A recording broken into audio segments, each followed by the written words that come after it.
कैसा हो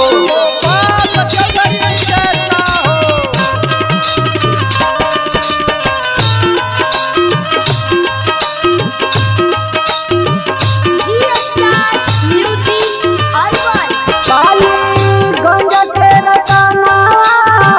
दलित के परानवा मोतिया के हार निशानवा पालीगंज के रतनवा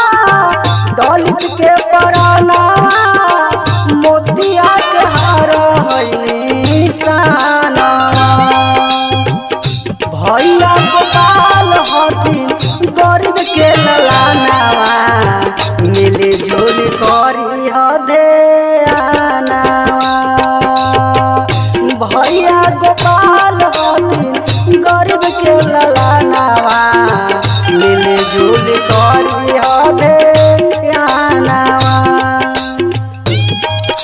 गोपाल चौधरी जिंदाबाद जिंदाबाद गोपाल चौधरी जिंदाबाद जिंदाबाद जिंदाबाद आपका नेता कैसा हो गोपाल चौधरी जैसा हो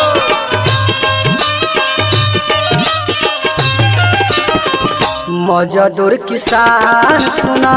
छात्र नौजवानवा मोतिया के हारावा हमन के निशानवा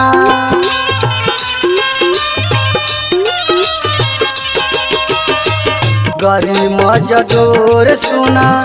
छात्र नौजवानवा मोतिया के हारावा हमन के निशानवा सोची समझ जाई तनिक ना भुलाई 16 नंबर दादी बटाना भैया गोपाल हथिन गरीब के ललानवा मिली जुली करी ध्यानवा भैया गोपाल हथिन गरीब के ललानवा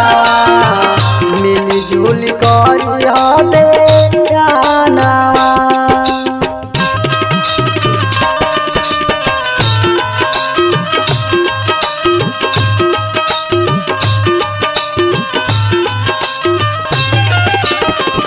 बड़े बड़े नेता सब देशवा में रहिले हमनी गरीबवन से वोट खाली ठगिले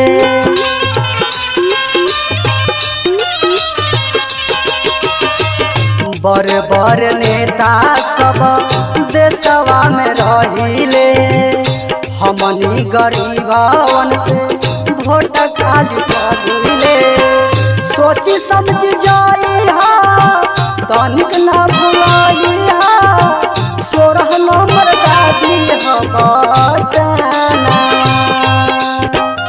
भैया गोपाल हथिन गरीब के ललानवा